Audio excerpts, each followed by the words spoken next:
Muy buenos días, bienvenidos a este culto de adoración, en donde juntos, como familia, podemos adorar a nuestro Señor desde nuestras casas. Antes de iniciar con este tiempo de alabanzas, quisiera invitarles a abrir sus Biblias en el libro de Isaías, capítulo 25, versículo 1. La palabra del Señor, en la Nueva Versión Internacional, dice: Señor, tú eres mi Dios, te exaltaré y alabaré tu nombre, porque has hecho maravillas desde tiempos antiguos, tus planes son fieles y seguros. Oremos. Amado Padre Celestial, Dios eterno, qué maravilloso sentir que descansamos en tus planes seguros, fieles, Dios, porque tú tienes cuidado de nuestras vidas, porque tú controlas todo, Señor. No hay ni un solo pelo que se caiga de nuestra cabeza sin que tú lo permitas. Ayúdanos a descansar en ti. También te pedimos que tú nos dirijas como iglesia para seguir bendiciendo tu nombre y seguir expandiendo, Señor, tu gloria a nuestros amigos, a nuestros familiares, para que te conozcan, Señor. Que en esta mañana podamos alabarte con un corazón sincero y adorarte, mi Señor, y darte toda la gloria y honra que mereces. Gracias, amado Dios, por concedernos tantas bendiciones. En el nombre de Cristo Jesús. Amén. Y ahora vamos a iniciar cantando a nuestro Señor con libertad, con esta canción que dice: hay libertad.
Continuemos alabando al Señor con ese mismo espíritu de agradecimiento a Él y cantémosle este hermoso salmo en el que podemos decirle: Tú, Señor, eres mi pastor.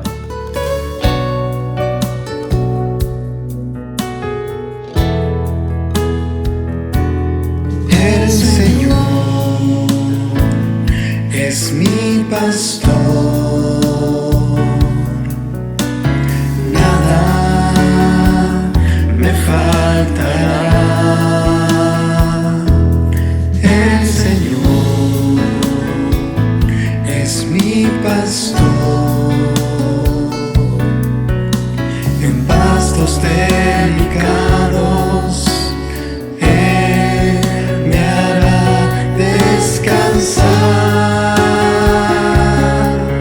junto a aguas de reposo me pastoreará, confortará mi alma, me guiará por sendas de justicia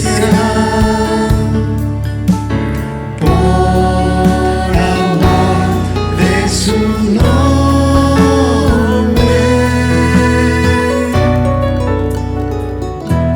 El Señor es mi pastor, nada me faltará. El Señor es mi pastor,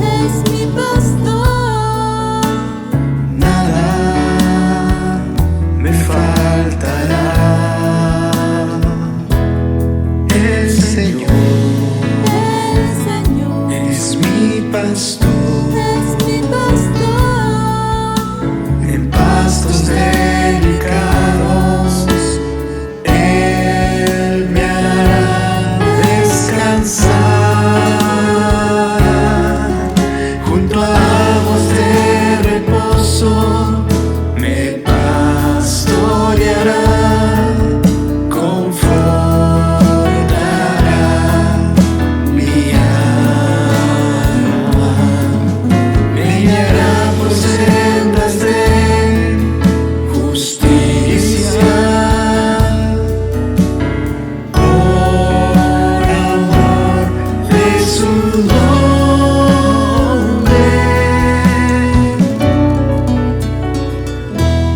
El Señor es mi pastor, nada me faltará. El Señor es mi pastor,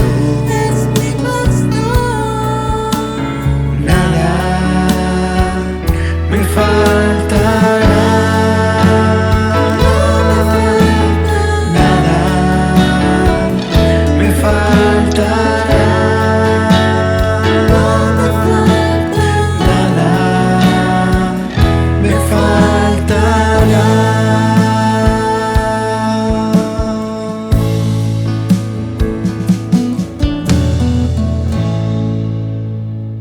Hemos tenido un lindo tiempo de alabanza y ahora, continuando con el culto, le doy pase al pastor Javier Cortázar, quien tiene el mensaje de la palabra.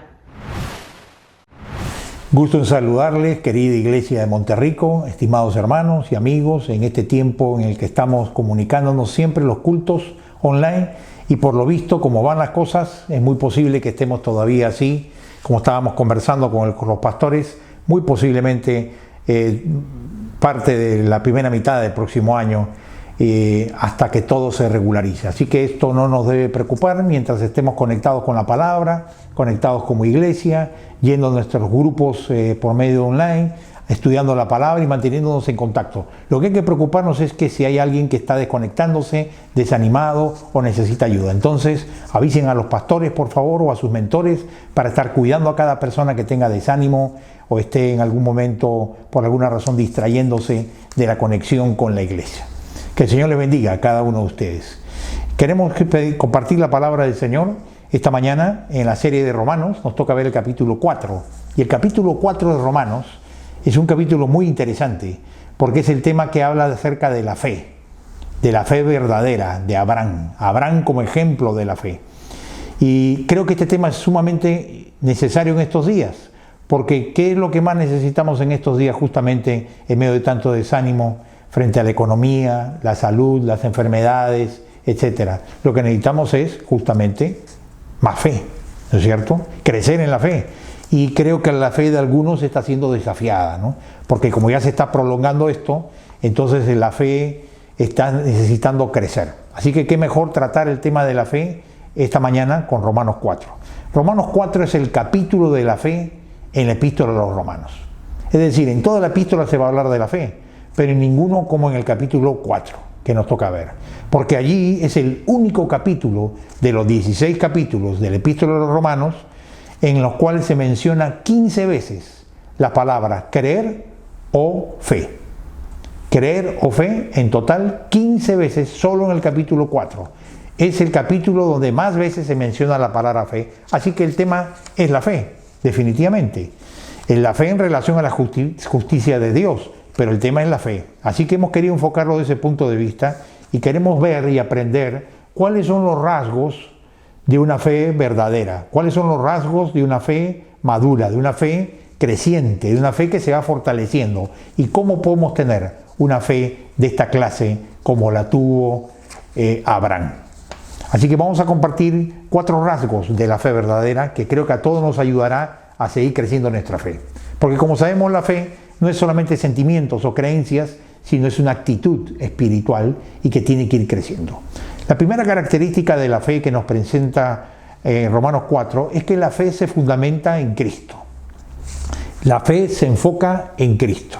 Es decir, la fe se dirige a Cristo y nos lleva a una relación más profunda con Dios. Cuando tienes una fe en Cristo más clara, tienes más paz, vas a descubrir más estabilidad y vas a estar más equipado con recursos espirituales para enfrentar las pruebas y las dificultades de la vida, en particular en esta pandemia. Pero en particular el capítulo 4 nos dice que la fe está en contraste con las obras. Así que aquí se nos presenta en capítulo 4 de Romanos que hay 2 caminos para encontrar la justicia de Dios. La justicia de Dios en Romanos viene a ser lo que equivale en el decir popular nuestro, la salvación. Esa justicia de Dios, esa salvación que ha venido a traer Cristo, Pablo nos aclara aquí que la gente la busca, la justicia, por 2 caminos totalmente opuestos. Uno es, como dice la diapositiva, el camino de la justicia por las obras. El camino de la justicia por las obras es el camino más conocido y popular. Realmente, si te pones a pensar, nos ponemos a pensar, todas las religiones, cristianas o no, fuera del cristianismo bíblico, apuntan a que la salvación la reciba el hombre por obras. Piensa tú, las religiones orientales, todas por obras, el hinduismo, el confucianismo, el taoísmo, el shintoísmo, el islamismo en particular, que te dicen que para salvarte tienes que ir por lo menos 3 cosas. Una vez en tu vida a la Meca, en peregrinación, dar limosna a los pobres y rezar 3 veces al día en dirección a la Meca. Por eso es que tú ves los musulmanes que sacan su alfombrita y lo ponen en el piso, porque esto es requisito para su salvación. Es una obra. Con eso tienes seguro la entrada al concepto de salvación o al lugar de los salvados en la religión islámica. Y en el cristianismo, fuera del cristianismo bíblico, gran parte del cristianismo se desvió apuntando también a una salvación por obras, en la cual incluso era un medio para llegar al cielo tener que pasar por el purgatorio, ¿cierto? Y que estas buenas obras y que estas peregrinaciones, estos rezos, estos méritos te podían asegurar llegar a la salvación. Y si no llegabas, estaba el purgatorio para completar lo que faltaba a tu salvación, y años después, entonces, de muchos rezos de alguien que te quiere en la tierra, tú llegabas a entrar finalmente al cielo. Quiere decir que también había meritocracia en el concepto de salvación de gran parte del cristianismo tradicional. El único enfoque que es totalmente cristocéntrico, basado en gracia, en fe y no en obras, es el cristianismo bíblico. Y como veremos, no surgió ni nació en la Reforma, ni tampoco fue enseñado recién por Lutero, sino fue siempre así en la Biblia, solo que se malentendió. Fíjate lo que dice Romanos 4:2, dice, porque si Abraham fue justificado por las obras, tiene de qué gloriarse, pero no para con Dios. Abraham es puesto como el ejemplo de la salvación por fe, pero antes, en el capítulo 4, se le presenta a él como el mejor ejemplo de fe del pueblo de Israel. No olvides que a él se le llama el padre de la fe, es decir, tenía fe, y a él además se le llama el amigo de Dios. Es decir, él tenía todas las obras, virtudes y dignidades que el pueblo de Israel hubiera podido ansiar para la salvación. Y sin embargo, Pablo dice aquí que este Abraham, amigo de Dios, padre de la fe, virtud para todo el pueblo de Israel, no podía salvarse por sus buenas obras. Sus buenas obras, como a todo ser humano, no le alcanzaban para obtener la justicia de Dios o ser declarado justo delante de Dios. Y es interesante la frase de Pablo aquí, porque él está diciendo a los judíos, oigan ustedes que creen que se van a salvar por obras, su propio padre Abraham, él mismo no fue salvado por sus obras, a pesar de todas las obras que tenía, a pesar de ser el padre de la fe y amigo de Dios. Y Pablo lo explica a los judíos y al pueblo de Israel y a los cristianos también, a los no judíos, que el ejemplo de Pablo demuestra que necesitamos la justicia de Dios por la fe y no podemos salvarnos por obras. Y él usa esta frase, si él tiene de qué gloriarse, si Abraham tenía de qué jactarse por sus buenas obras, eso no era para con Dios. Y en la siguiente diapositiva queremos mostrar algo, ¿no? Esto Pablo nos enseña algo, que Pablo decía que Abraham tendría buenas obras para jactarse y presentar ante los hombres, pero no ante Dios. Así que aquí hay que diferenciar algo. La justicia delante de las personas es muy distinta a la justicia delante de Dios. Y a veces los cristianos confundimos esto, especialmente cuando se trata de nuestra familia, personas que no conocen al Señor. Decimos, no, esta persona realmente es una buena persona, es una persona de valores, es una persona que cree en Dios, es una persona practicante, es una persona buena, tiene un buen matrimonio, buenos hijos, los han criado muy bien, son gente misericordiosa. Es decir, delante de los hombres es posible que mucha gente tenga justicia y en la sociedad sean reconocidos como tales, como justos, buenos y moralistas y creyentes en Dios incluso. Pero esas mismas personas, cuando son puestas delante de la justicia de Dios, no alcanzan a tener el grado de justicia, el nivel de justicia, la perfección de justicia mínima que requerirían tener para poder ser aceptados por Dios. Porque la palabra justamente dice, no hay justo ni aún uno. Así que cuando pensamos en esto, siempre tenemos que mirar a las personas y decir qué buenos que son, realmente son personas con valores delante de nosotros, pero delante de Dios no les alcanzará esto para su salvación. Y entender que todos necesitan la salvación y no recibirla, y no podrán recibirla por medio de las obras. El segundo camino es la justicia por la fe. Y de esto habla Romanos 4:5. Pablo dice, mas el que no obra, sino cree en aquel que justifica al impío, su fe le es contada por justicia. Ahora nota tú, Pablo pasa a un segundo argumento tremendo. Primero dice, Abraham con sus buenas obras no puede justificarse a sí mismo, necesita la justicia de Cristo, necesita la salvación de Dios, sus buenas obras no bastan. Pero ahora pasa a un segundo argumento, ahora dice, no solamente el de buenas obras necesita ser salvado, pero él dice, sorprendentemente, que Dios justifica al impío. Es decir, ahora te está diciendo que incluso el que no tiene ninguna buena obra, el que tiene malas obras, el que es pecador, sabe que es pecador, se ha distorsionado, se ha desviado del camino del Señor, no ha hecho lo bueno en sus obras, cosas que todos sabemos que nos encontramos todos en la misma condición. Es decir, hemos pecado de palabra, de pensamiento o de obra alguna vez en nuestra vida y por lo tanto somos injustos. Aún Pablo sorprendentemente dice, a personas así como nosotros, el Señor justifica al impío en Cristo Jesús. Y dice que por la fe son contados por justos. Ahora es importante entender algo. La fe de Abraham, como dice la diapositiva, fue acreditada para él como justicia, que significa que la fe misma no es justicia. ¿Me hago entender? Repito, para que en la mañana hay que estar despiertos, ¿no? Dice que cuando dice que la fe de Abraham es acreditada para él como justicia, que significa que la fe misma no es la justicia. Claro, te está diciendo que si la fe te es contada por justicia, te está diciendo que la fe no es la justicia. La justicia es lo que viene por la fe. Quiere decir que no es la fe la que salva, sino el medio de salvación. Lo que te salva es la justicia de Dios. Y el que te da la justicia de Dios es Cristo. Así que cuando hablamos de la fe, y como vamos a hablar esta mañana, es importante entender que la fe es el medio, no el fin en sí mismo, ni la causa de nuestra salvación. No somos salvados porque creemos, somos salvados por Cristo en la cruz que nos da su justicia. Y la fe es el conector, es el medio, como alguien ha dicho, las manos vacías con las que recibimos la justicia de Dios. 2 Corintios 5:21 ayuda a aclarar mejor esto que significa la justicia de Dios. Dice allí, al que no cometió pecado alguno, por nosotros Dios lo trató como pecador, para que en él recibiéramos la justicia de Dios. Quiere decir que Cristo llega a ser hecho pecado por nuestros pecados, para que nosotros podamos llegar a ser justos con la justicia de Dios. Él asume siendo inocente nuestros pecados, y nosotros siendo pecadores recibimos su justicia al creer en Él. Alguien lo ha explicado de una manera muy clara que quisiera compartirla con ustedes porque me ayuda a mí a explicarlo mejor y creo que a entender para ustedes.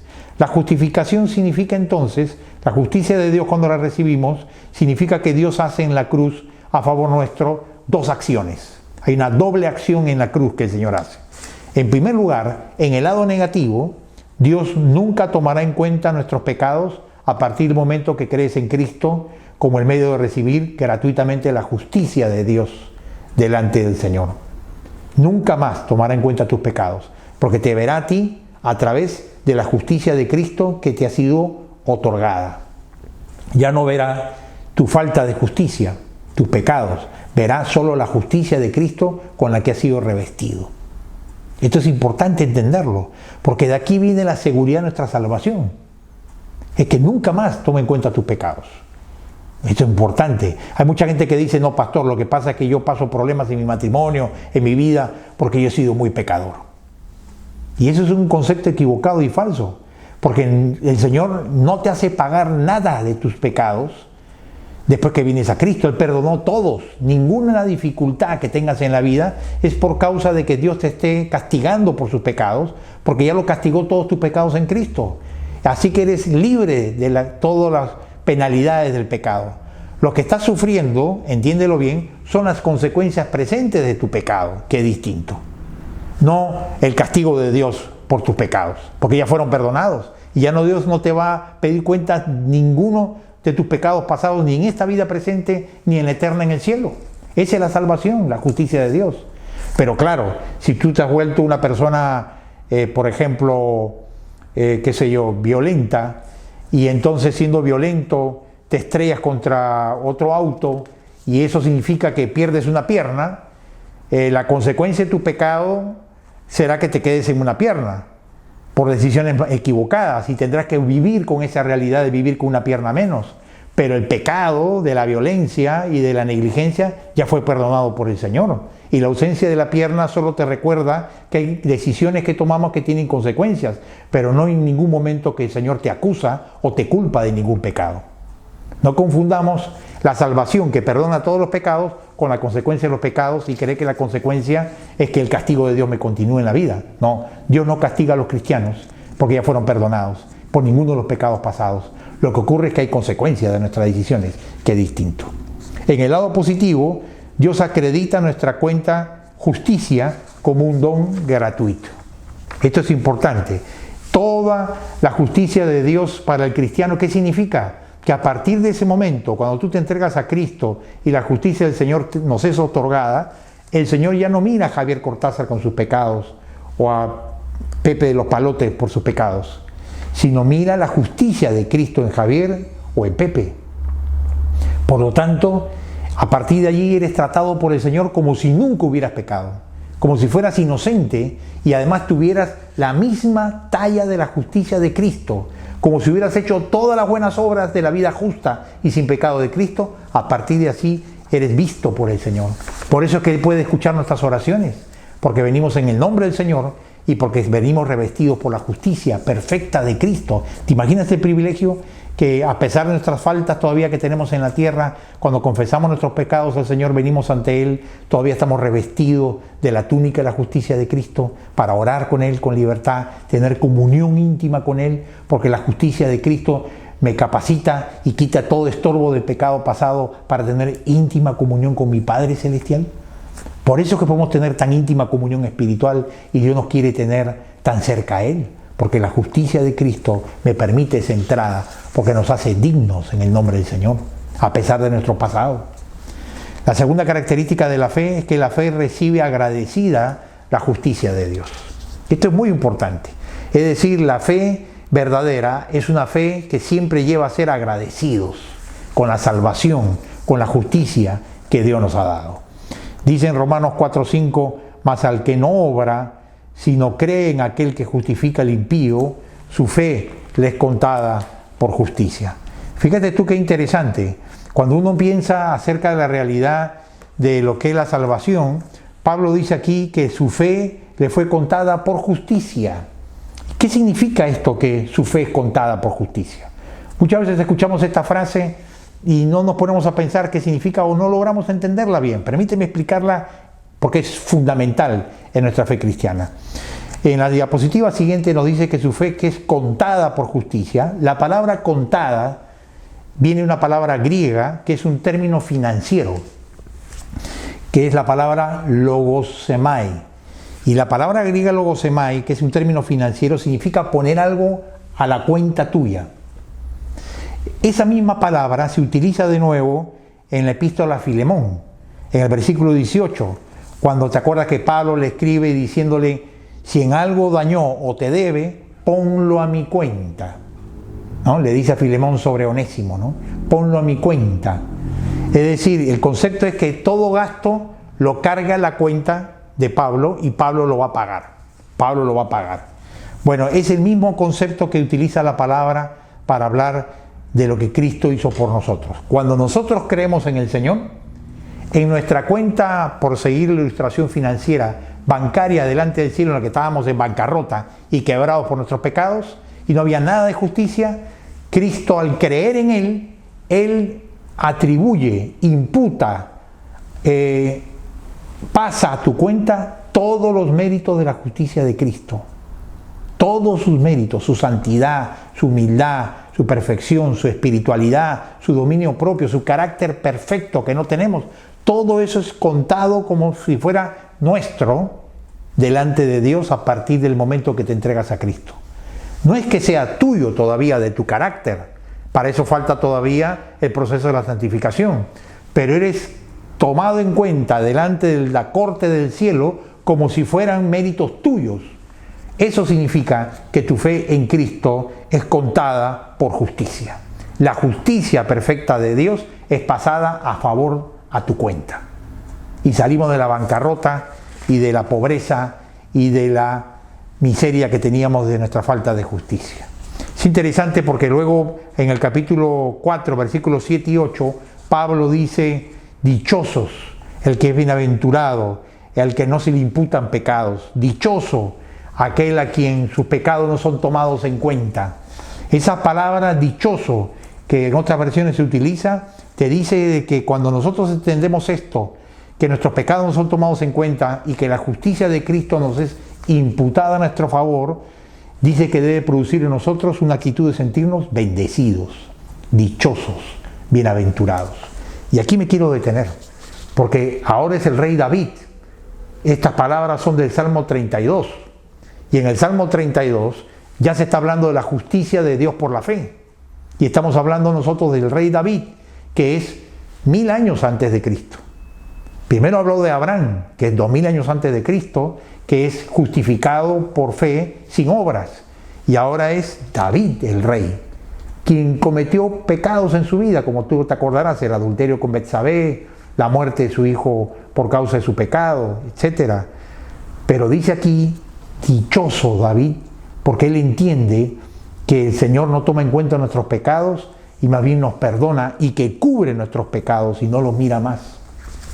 Él está hablando de una justicia que Dios nos otorga a nosotros ya hace 1000 años, cuando tenemos la fe en el Señor y su justicia nos es otorgada y cubre nuestros pecados. Dichoso significa feliz.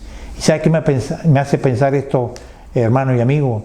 Que nosotros debemos tener tal gratitud como el rey David por la salvación tan grande que el Señor nos ha dado, que debemos nosotros vivir siempre agradecidos por la salvación que Cristo te ha otorgado. ¿Te has puesto a pensar la salvación que Dios te ha dado y cuán agradecido deberías estar por ella? El agradecimiento, debe haber un canto de alegría en nuestro corazón cada mañana, decir gracias Señor por la salvación que hemos recibido en Cristo. La salvación no es para que la agradezcan los recién convertidos o los creyentes de pocos años, no, todo lo contrario. Cuando más pasan los años en la vida cristiana, deberíamos saber, al entender más la salvación, al entender más la palabra, al valorar más el sacrificio de Cristo, más gozo y alegría y más dicha deberíamos sentir de haber recibido la salvación tan grande gratuitamente en la cruz de Cristo Jesús. Y esto debe ser, cuando no te alegras en la salvación, es que estás enfriándote en tu fe. La fe verdadera es una fe que se goza en el día de tu salvación, en la obra que Cristo hizo en la cruz. Y conforme pasan los años, más agradecidos estamos, más gozosos estamos, más todavía valoramos de dónde nos sacó el Señor y de la vida nueva que tenemos en Cristo. Y cuando tú tienes este canto de alegría en tu corazón por entender bien esta salvación de la que estamos hablando, ¿sabes qué ocurre como fruto de esto? Te sientes tan agradecido que lo único que tú dices es: todo quiero dárselo a Cristo. Todo es para el Señor. Mi vida le pertenece a Cristo. Quiero vivir para el Señor. Quiero honrarlo al Señor. Quiero agradarlo con cada pensamiento, con cada palabra, con cada actitud, con cada decisión en mi vida. Quiero hacerlo todo siempre para honrarlo a Él primero, para glorificarlo, para agradecerle. Y quiero darle mi tiempo. Y no solamente quiero honrarlo, sino quiero servirle. Y quiero que hasta lo último de la tierra otros reciban esta salvación tan grande que Cristo nos ha dado, que nos permite que nuestra fe sea contada por justicia a nosotros tan pobres en justicia delante de Dios. La tercera característica de la fe verdadera es que la fe siempre es el medio para salvación. La fe siempre ha sido el medio para salvación. La siguiente diapositiva te muestra algo que yo creo que es el pensamiento común de la mayoría de cristianos cuando llegamos a conocer a Cristo. Y es creer este concepto falso, que en el Antiguo Testamento Dios salvaba por obras, por los sacrificios, por las obras, por la ley, y que en el Nuevo Testamento ahora salva por fe. Así que la fe que trae salvación sería solo algo del Nuevo Testamento y no del Antiguo Testamento. Totalmente falso. Si tú tenías esta idea, déjame decirte que como cristiano es un error doctrinal grave. Todo el Antiguo Testamento nos muestra claramente que por la fe, como dice Hebreos 11, Noé, Abraham, los padres de Israel, todos tuvieron conocimiento y contacto con Dios. La relación con Dios siempre es por fe nada más. Por eso que tienes que cuidar y alimentar tu fe, nutrirla para que siga creciendo, porque todo se hace en base a la fe. Y como dice Hebreos, sin fe es imposible agradar a Dios. Así que todo el Antiguo Testamento, detrás de las sombras, como dice el autor de los Hebreos, de los sacrificios, de los animales, de toda esa complejidad del tabernáculo, de los sacerdocios y de toda la ley, detrás de todo esto estaba el principio de la fe. Porque piensa tú, ¿por qué es que podía pensar el ofrendante que poniendo su mano sobre el cordero que el sacerdote sacrificaba y luego su sangre derramada como símbolo de perdón de sus pecados, cómo podía él pensar que esto podía perdonar sus pecados delante de Dios y librarlo de la muerte si no era por fe? Era creyendo. Él sabía que no era la sangre del animal y el animal mismo quien lo salvaba, sino Dios. Y que esto era solo un símbolo, una sombra, como diría luego el autor de los Hebreos, de lo que vendría después con el Mesías, con el Salvador. Cuando viene Cristo se aclaran entonces y las sombras se vuelven luces. Y entonces de pronto Cristo se presenta como el que había sido anunciado, el Cordero de Dios que quita el pecado del mundo. Y Él por una sola vez y para siempre en la cruz quitó nuestros pecados por la fe en Cristo Jesús. Así que todo el Antiguo Testamento anunciaba a través de símbolos, el tabernáculo, los 5 sacrificios principales, las ovejas, la sangre de los animales, la ley, los mandamientos, todo apuntaban a Cristo. A Cristo.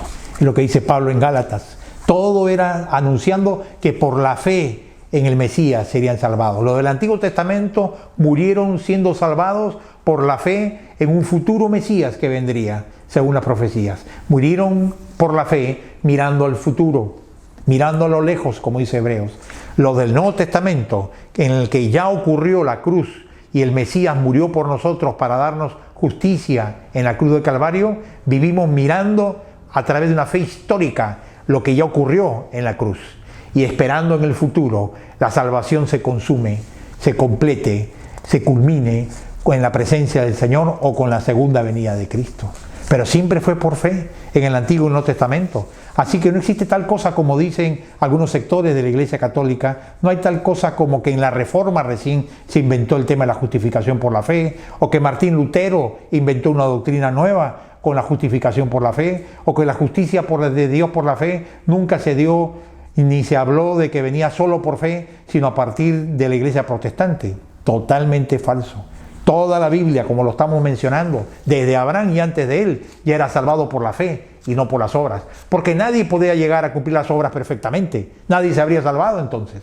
Lo único que hizo Lutero y la Reforma fue volver a enfatizar lo que siempre fue enseñado en la palabra de Dios desde el Génesis, y que se había olvidado en la iglesia y se había oscurecido al convertirlo todo en salvación por obras, porque había que pagar por las indulgencias, había que pagar por el purgatorio, había que pagar por la misa de difuntos, había que pagar por todos los sacramentos. Se había oscurecido el verdadero evangelio de salvación, de la salvación por fe. Pero siempre en el plan de Dios de la Biblia, la fe fue el único medio por el cual recibiéramos la justicia de Dios.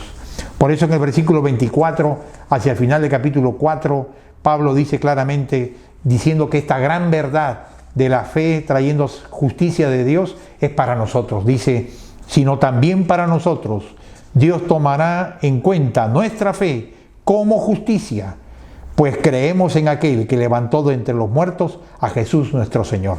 Y lo repito, porque esto es algo que debe tenerlo claro y debe ser enfático. Dios tomará en cuenta nuestra fe como justicia. No es la fe la que me salva, sino la justicia.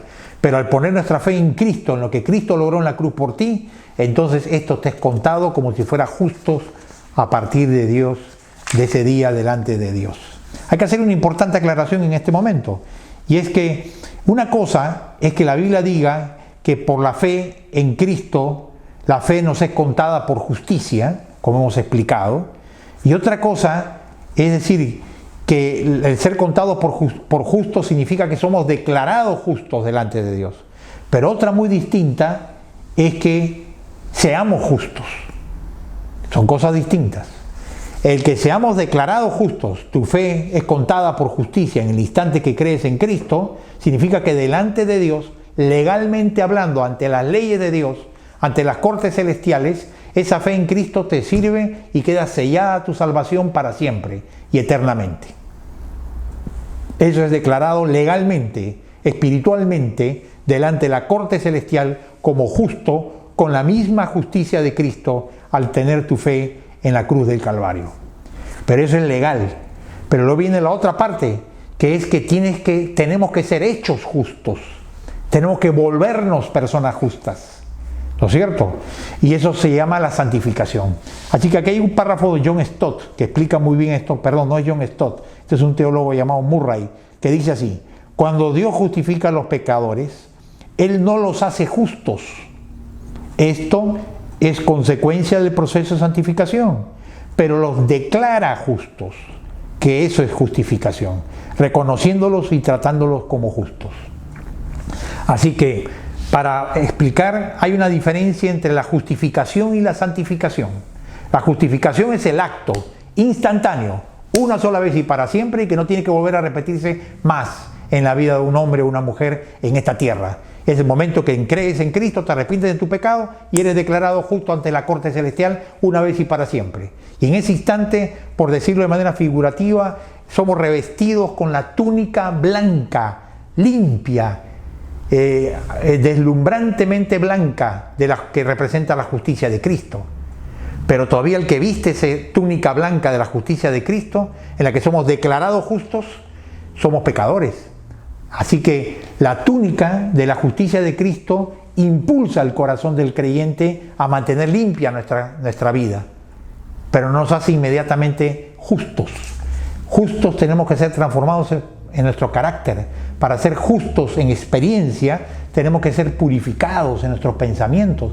Todavía nos falta cambiar nuestra conversación, cambiar nuestros pensamientos, dominar el carácter, amar de verdad, ser humildes, ser perdonadores, decirle no a la tentación, no amar el dinero, amar primero al Señor, amar al que te es difícil amar. Todo eso se llama el proceso de hacernos justos, que es distinto al ser declarados justos. La declaración justa es instantánea, es la justificación. El ser hecho justo demora toda la vida, hasta la presencia de Cristo. Así que hemos puesto un cuadro que explica esto bien. La justificación es una flecha en la cual somos declarados justos en un momento y eso nos sirve para entrar al cielo, y el hacernos justos y ser transformados en justos demanda toda una vida de un proceso constante y diario de santificación. Así que tú eres un justo delante de Dios que estás en proceso de santificación. Y es bueno entenderlo así, porque la justificación nos da la confianza que un día entraré en el cielo y estaré en la presencia del Señor. La última característica de la fe que Pablo menciona aquí en este pasaje de Romanos 4 tan apasionante es que la fe persevera en obediencia. La verdadera fe persevera en obediencia frente a cualquier obstáculo. Y esto es importante en estos días en que hay tantas dificultades para creer, ¿no es cierto? Tantas enfermedades, tantos muertos, tantos problemas, tantas dificultades económicas que se están enfrentando. Y aquí Pablo te menciona el ejemplo de Abraham, cuando Dios le dijo que sería padre de multitudes con Sara y no tenía ni un hijo. Y él menciona algunas características de lo que es creer de verdad. La primera característica que se menciona de Abraham nos dice que creer es creer que Dios es poderoso y perfecto. Si vamos a creer, la fe está puesta en el carácter de Dios. La fe no está puesta solo en lo que Cristo hizo en la cruz, pero en quién es Dios, cómo es Dios, cuál es su carácter. Y aquí Abraham nos recuerda que Dios quiere que creamos y confiemos siempre que Dios tiene dos características. Es todopoderoso y es perfecto en sus planes, en su corazón, en su mente, tan perfecto que no lo lograremos entender nunca aquí en la tierra. Porque más altos son sus pensamientos que nuestros pensamientos, y más altos sus caminos que nuestros caminos. ¿Hay cosas que yo no entiendo? Sí, claro, hay cosas que no entiendo, y años leyendo la Biblia y conociendo al Señor, porque Él es perfecto y nosotros somos imperfectos, limitados. Dice allí 4:17, delante de Dios, tal como está escrito, te he confirmado como padre de muchas naciones. Así que Abraham creyó en el Dios que da vida a los muertos y que llama las cosas que no son como si ya existieran. Son dos características. Cuando dice que es poderoso, se refiere que es poderoso porque Dios da vida a los muertos. Es la primera afirmación que dice la diapositiva. Esto que da vida a los muertos es muy actual.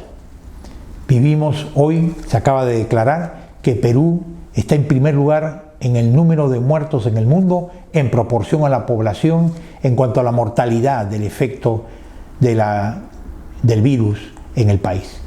¿Cómo llegamos a esto en el Perú? Tanto que podríamos decir, y es tema para otro mensaje. La corrupción de políticos, la corrupción de todo lo que ha producido este sector informal, la pobreza de la gente, la necesidad de años, el olvido de los líderes, la falta de compasión por los necesitados de años, de personas que se han enriquecido los bolsillos antes que hacer hospitales, hacer escuelas y educar a nuestro país. Triste ver lo que vemos en nuestro querido Perú en estos días. Es muy triste, es muy duro. Pero lo más triste es ver tanta gente que muere por este virus. Y sabes qué importante es recordar que Dios es poderoso y da vida a los muertos. Al que cree en Cristo Jesús, aunque esté muerto, vivirá, dice el Señor Jesús. Es la promesa de vida eterna en Cristo Jesús. Pero también ante tantas muertes hay muchas creencias equivocadas que el temor trae a la gente. Estoy escuchando a la gente, y a veces hasta creyentes, que dicen: fulano murió, que era mi hermana, mi hermano, mi tío, pero ahora va a ser un angelito que me cuida en el cielo. ¿Existe tal enseñanza en la Biblia que cuando se muere un ser querido, de pronto se vuelve ángel en el cielo o un angelito que nos cuida? No, no existe nada de enseñanza de eso en la palabra de Dios. Es totalmente falso. Son parte de las creencias medievales que se enseñaron en el tiempo de la ignorancia y de la más oscura época de la Edad Media. La Biblia dice que cuando tú te mueres y se muere Carlitos, seguirá siendo Carlitos en la eternidad y no se vuelve ningún ángel y no deja de ser Carlitos, solamente que está con Cristo y vive eternamente. No necesitamos que ningún pariente querido nuestro, y por más que lo extrañemos, se vuelva un ángel de la guarda tuya aquí en la tierra, porque ¿sabes quién cuida por ti desde el cielo? Es Cristo. Cristo resucitó y está a la diestra del Padre, sentado en gloria y majestad y con autoridad sobre todo nombre que se nombra en la tierra, para que Él, el Cristo resucitado, siga cuidando de tu vida y guiándote mucho mejor de lo que lo haría tu pariente querido desde el cielo, porque Él en el cielo sigue siendo criatura dependiente de Dios, y en cambio Cristo es el Dios todopoderoso, general de los ejércitos del cielo. Así que hay que tener cuidado con creer estas herejías de que se vuelven angelitos, el ángel que me cuida, el espíritu que me guía, o algunos incluso esperan escuchar su voz. No, la única voz que puedes escuchar como creyente aquí en la tierra del quien está en el cielo es la voz de Cristo, porque Él es Dios y venció la muerte. El resto, todos son hijos de Dios en menor grado en el cielo. Luego dice que es perfecto. Cristo es perfecto. Dice, llama a las cosas por que no son como si fueran. Me encanta esta frase. ¿Cuándo en la Biblia vemos a Dios actuando como el Dios que llama a las cosas que no son como si fueran? Hay muchos ejemplos. Pensé en dos. Te los comparto porque creo que nos bendice. ¿Te acuerdas del caso de Abraham? Abraham se llamaba Abraham y Dios lo llamó y cambió su nombre a Abraham, para enfatizar la H intercalada, ¿no es cierto? Y Abraham significa padre de multitudes. ¿Cuándo Dios le puso el nombre de Abraham, que significa padre de multitudes, a Abraham? Cuando Abraham no tenía ni un solo hijo. ¿Te imaginas tú? Ni un solo hijo, ya viejo, y se llamaba padre de multitudes. ¿Es porque Dios es un Dios de buen sentido del humor y se estaba burlando? No. Porque a pesar de que no tenían un hijo y su mujer era estéril, Él tenía el propósito de hacerlo a Él padre de multitudes. Y Él no tuvo hijos en multitudes. Abraham tuvo un solo hijo, Isaac. Incluso, ¿te acuerdas que falló y tuvo dudas y escuchó a Sara y se casó con Agar? O mejor dicho, tuvo hijo con Agar, tuvo Ismael por falta de fe. Imagínate tú, si Dios fuera como nosotros, le hubiera dicho, mira Abraham, y ibas a ser padre de multitudes, pero con esto de que tú te faltó la fe y has tenido un hijo con Agar, piña, te quito el nombre de Abraham, ya no serás padre de multitudes. Pero no, Dios no cambia su propósito en el tiempo a pesar de nuestras imperfecciones. Los propósitos eternos que Él tiene los va a cumplir de bendición. Y Abraham, con un solo hijo, se convirtió en una raíz que trajo miles, millones a lo largo de la historia, incontables hijos del pueblo de Israel que se vuelven ya en inconmensurables cantidades, cuando además agregas que ahora padres, además de padre de Israel, padre de todos los hijos de la fe de Cristo en todos los tiempos. Él es el Padre espiritual de todos los creyentes en Cristo en todas las naciones. ¿Cumplió Dios su propósito? Claro que sí, a pesar de las imperfecciones. Segundo ejemplo, Pedro. Pedro era Simón, hijo de Jonás, y el Señor le cambió el nombre y le dijo, Pedro, serás piedra. ¿Pedro era piedra? No. ¿Era estable? ¿Era firme? No. Negó a Jesús 3 veces. Y a pesar de eso el Señor le quitó el nombre y le dijo, Pedro, ya me negaste 3 veces, ya no serás Pedro, vuelves a Simón. No. Nosotros hubiéramos hecho eso. Pero Dios, que es perfecto, llama a las cosas que no son como si fueran, porque Él apunta a propósitos eternos. Y Pedro fue la piedra con la que empezó la iglesia en Pentecostés a predicar. También Abraham nos enseña que creer es tener esperanza contra esperanza. Dice allí, contra toda esperanza Abraham creyó y esperó. Abraham creyó en esperanza contra esperanza. ¿Sabes qué? Creer verdaderamente siempre lo haces contra todo, el que cree. Abraham tenía 99 años y Sara 90 años y estéril cuando el Señor les dijo que tenían hijos. Creyó contra todas las cosas. Te pregunto, ¿tú crees contra todas las circunstancias? Pero además creer, nos dice Abraham, es mirar la realidad pero confiando en el Señor. Mirar la realidad pero confiando en el Señor. Dice él que su fe no flaqueó, aunque reconocía que su cuerpo estaba como muerto, pues ya tenía unos 100 años y que también estaba muerta la matriz de Sara. Es decir, lo que te dice aquí Romanos es que la verdadera fe no es una fe en que dejas de mirar la realidad para poder creer. no es que te tapa los ojos. La fe no es la irrealidad, la fe no es una ilusión. La fe es mirar la realidad, todas sus dificultades, todos sus impedimentos, como era el cuerpo de la matriz muerta de Sara y su ancianidad, y a pesar de eso creer. ¿Por qué? Porque no solo miras la realidad, sino miras al Señor. Y estás confiando en que el Señor es todopoderoso. Te pregunto, ¿estás mirando la realidad y te atemorizas, te desanimas, te desalientas, te estás enfriando en tu fe? ¿O a pesar de mirar la realidad, estás mirando también al Señor y estás ejerciendo tu fe? ¿Tienes esta fe que mira más allá de la realidad y confía en el Señor? Esa es la fe que Dios te llama a tener en estos días. Sin ella nos vamos a hundir. Necesitas confiar en el Señor y saber que la mano derecha de Dios te sostendrá. Y finalmente, creer significa luchar por fortalecerse en la fe. Creer significa luchar por fortalecerse en la fe. Parece una contradicción, pero dice allí, ante la promesa de Dios, no vaciló como incrédulo, sino que se reafirmó en su fe y dio gloria a Dios. Si algo necesitamos en estos días es reafirmar nuestra fe, fortalecernos en la fe. Te pregunto, ¿en qué áreas necesitas fortalecer en tu fe? ¿En qué te está faltando fe? Sé sincero contigo mismo. No digas, no, pastor, yo creo, yo tengo fe. No. Todos tenemos dudas, todos tenemos luchas, todos tenemos que enfrentar la hora del temor, la hora de la confusión, la hora del desánimo, la hora del desgaste. Te pregunto, ¿en qué te falta tener más fe? ¿Te falta tener más fe en que Dios va a obrar en tu vida, en tu matrimonio? ¿Te falta tener más fe en tu salud, que Dios te va a guardar, además de cuidarte? ¿Te falta tener más fe en tu trabajo, en la provisión económica, en tu negocio, en la empresa que has puesto? ¿En qué te falta tener más fe? Y el temor y el desánimo te está ganando y apartándote tal vez del Señor o de la iglesia en lugar de conectarte con el Señor. Abraham termina enseñándonos en Romanos 4 diciendo, creer es dejar a Dios ser Dios. Dejar a Dios ser Dios. Plenamente convencido de que Dios tenía poder para cumplir lo que había prometido. A veces, tanto control tenemos en nuestra vida que no dejamos a Dios ser Dios. Hasta a Dios lo queremos controlar. Nos sentimos dioses. Y hasta a Dios le queremos decir qué debe hacer y qué no debe hacer. Y a veces nuestras oraciones son más mandatos y exigencias que rogativas y confianza en Dios. Mira, hasta las oraciones hay que someternos a la soberanía de Dios. Como ustedes saben, hace unas semanas en esta pandemia, mi esposa perdió su familia a mi cuñada Roxana. Nosotros oramos mucho por ella. ¿Te imaginas tú cuánto oramos?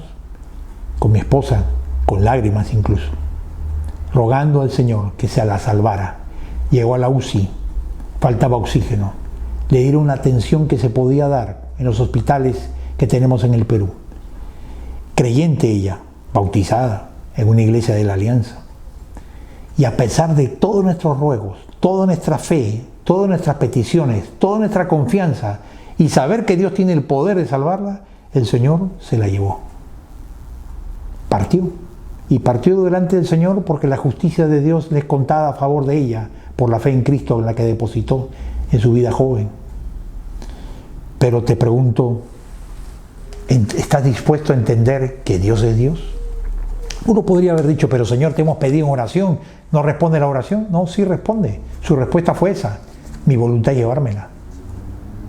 ¿Estás dispuesto a entender que las oraciones no son para mover el brazo de Dios, para palanquear la voluntad de Dios, para presionar a Dios, y si Dios no me responde, entonces me voy de la iglesia, me aparto del Señor, sino que Dios es soberano y nos cuida, y Él es más sabio que nosotros y hace las cosas para bien de nosotros? ¿Estás dispuesto a entender que Él es perfecto? Y como es perfecto, es incomprensible para nosotros. ¿Estás dispuesto a creerle y dejar que Él sea Dios en tu vida y escoja lo mejor para ti y no lo escojas tú por Él? Eso es tener fe. Abraham tuvo esa fe, la fe en la que fue escogido por Dios a los 99 años de edad y su esposa a los 90, y le dijo que serían padre de una nación. Y él aceptó que Dios era Dios. Y soberano disponía de su vida para lo que Él quería. Tu fe te lleva a entregar tu vida a Dios y decirle: Señor, te pido esto, aquello, me parece esto lo mejor, me parece que necesito esto, pero Dios, tú eres perfecto, tú eres sabio y tú eres Dios de amor. En ti confío, tú me darás lo que es lo mejor. ¿Por qué no oramos y le pedimos al Señor que nos enseñe a tener esta fe verdadera de Abraham? Oremos. Señor, gracias por el ejemplo de la fe de Abraham que has dejado en las Escrituras. Señor, mirando al gigante de la fe de Abraham, nos vemos como pequeños, creyentes, aprendices todavía de nuestra fe. Pero Señor, como dice Pablo, te pedimos en esta mañana, permítenos aprender a andar en las pisadas de la fe de Abraham. Permítenos poder andar en su camino de las pisadas de la fe que nos dejó como huellas de ejemplo a Abraham. Ayúdanos a crecer en nuestra fe. Ayúdanos, Señor, en esas áreas que tú conoces. Nos es tan difícil creer, nos es tan difícil confiar, nos asaltan tantos temores, tantas angustias, tantas preguntas, tantas sombras. Ayúdanos, ten misericordia de nosotros. Gracias porque por la fe en Cristo nos es contada por justicia perfecta para siempre y eternamente. Y nuestra seguridad de la salvación está en tu justicia. Pero también te pedimos, Señor, que en esta vida y en la tierra nuestra fe siga creciendo en nuestra santificación. Ayuda a cada hermano, a cada persona que nos escucha esta mañana, nombre por nombre. Pedimos, pon tú este espíritu de la fe que tuvo Abraham y enséñale a creer, confiar en ti, en las áreas que necesita llevar a la fe, a las manos tuyas, ponerlo bajo tu soberanía. Nos ponemos bajo tu voluntad, sabiendo que siempre es perfecta. En el nombre de Jesús. Amén. El Señor los bendiga a cada uno grandemente. Muchas gracias, Javier, por el mensaje de la palabra esta mañana. Ahora tomaremos un instante para darles un informe sobre lo que ha sido el desarrollo del desafío misionero para este periodo. Se han recibido compromisos por el equivalente al 35% del monto comprometido en los programas, por lo cual damos gracias a Dios, pero también animamos a quienes todavía no se han sumado a esta preciosa obra. Lo pueden hacer llamando a los teléfonos que aquí se señalan. No olvidemos, por supuesto, continuar orando por nuestros misioneros y dándole gracias a Dios por la obra preciosa que Él está haciendo a través de su iglesia y de estos siervos fieles. Ahora los dejo con unos anuncios que dará Jonathan. Gracias, Renato, por este breve reporte sobre las ofrendas y las promesas misioneras.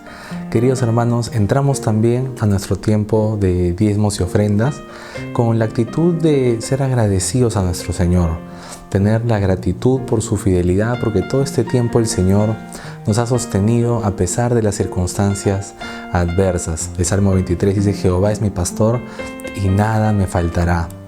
Y es que podemos tener la confianza de que el Señor siempre proveerá a pesar de cualquier coyuntura que nosotros podamos vivir. Como hemos escuchado esta mañana en la prédica, tenemos que tener esa fe verdadera, incluso también para el área económica. Saber que el Señor siempre nos sostendrá, siempre nos proveerá en medio de la necesidad. Incluso también para proveer a otros, para ayudar a otros. Podemos recordar con bendición toda la ayuda que hemos podido dar a nuestros hermanos de Manchay, también en los reportes semanas atrás que hemos podido compartir con ustedes. Que el Señor nos siga proveyendo, que el Señor nos siga prosperando también para ayudar a los demás, y sobre todo si hay personas cercanas a nosotros que estén pasando necesidad, que el Señor nos muestre y nos dé esa actitud de generosidad también hacia ellos. Como dice Proverbios 11:25, el alma generosa será prosperada y el que saciare, él también será saciado.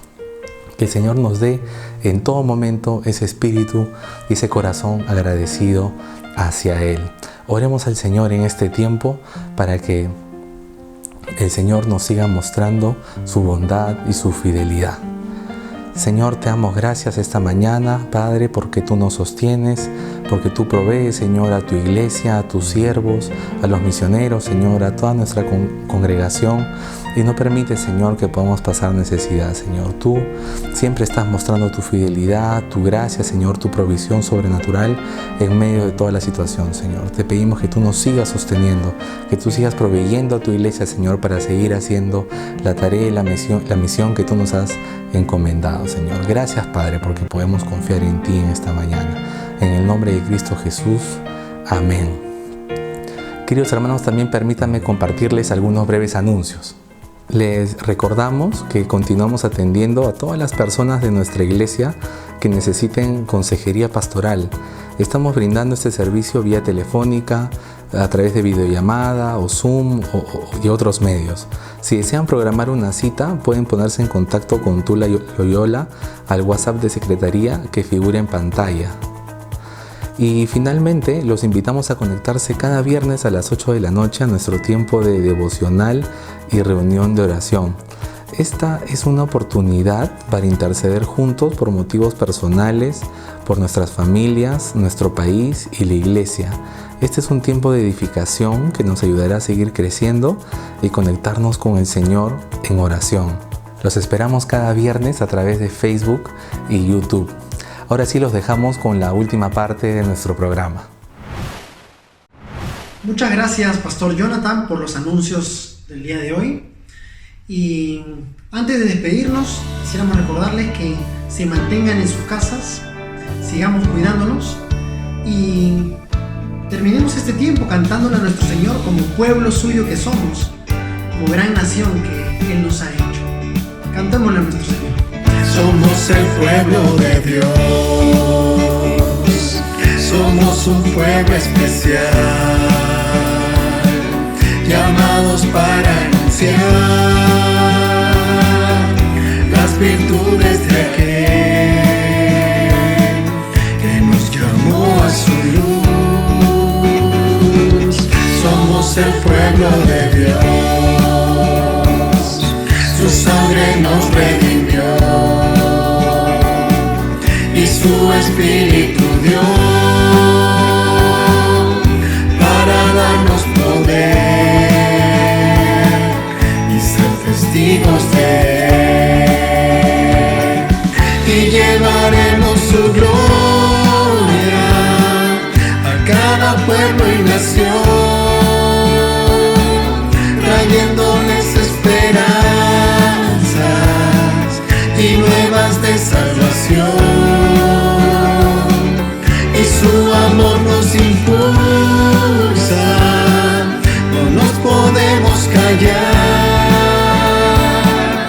anunciaremos al mundo de su amor y verdad.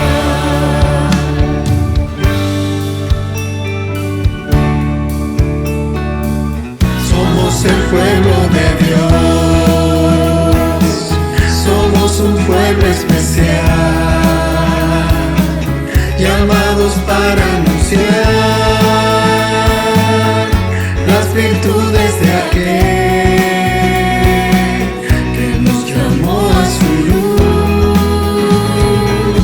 Somos el pueblo de Dios, su sangre nos redimió y su Espíritu dio para darnos poder, testigos de Él, y llevaremos su gloria a cada pueblo y nación,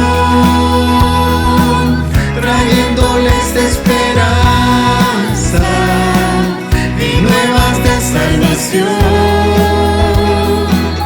y su amor nos impulsa, no nos podemos callar,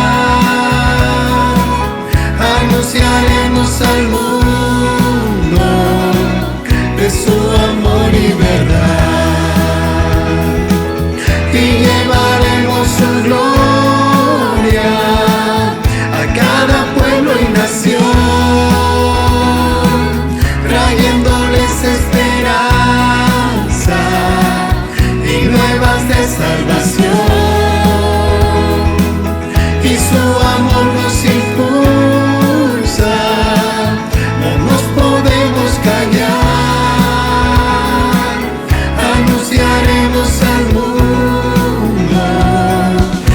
su